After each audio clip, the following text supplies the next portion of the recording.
eşidey Kərbəla, Abbas ələmdar mənəm. Eşidey Kərbəla, Abbas ələmdar mənəm. Mən Əli oğluyam ol Heydər Kərrar mənəm. Mən Əli oğluyam ol Heydər Kərrar mənəm. Su içərsəm səfəratdan bu qəbahətdir mənəm. Bu fədakarlığı onda anam öyrətdi mənə. Bu Hüseyn ya Əli Zəhradan əmanətdir mənə.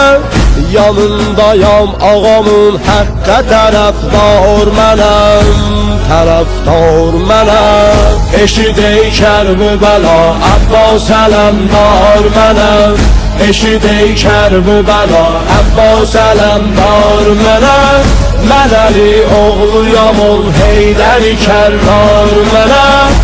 Mən Əli oğluyam ol Heydər Kərrar mənəm. Mənə qundaqda anam Kərbəladan danışıb, həmi beş kimsədən o Ali Əbadan danışıb. Atam Əli ki mənə Kərbəladan danışıb. Bu nə vaxtdır, nə məkandırsa xəbərdar mənəm. Xəbərdar mənəm. Eşidey Kərbəla, Abbas ələmdar mənəm. Eşidey Kərbəla, Abbas ələmdar mənəm. Mən Əli oğluyam ol Heydər Kərrar mənəm. Mən Əli oğluyam ol Heydər Kərrar mənəm. Mənə xoşdur nə qədər nizə mənə çox vuralar. Razıyam yavra mənə hamıdan artıq vuralar. Məşqimə dəyməyələr lap gözümə ox vuralar. Su verəm körpələrə əhdə vəfadar mənəm. Vəfadar mənəm. Eşidey Kərbəla, Abbas ələmdar mənəm. Eşidey Kərbəla, Abbas ələmdar mənəm. Mən Əli oğluyam ol Heydər Kərrar mənəm.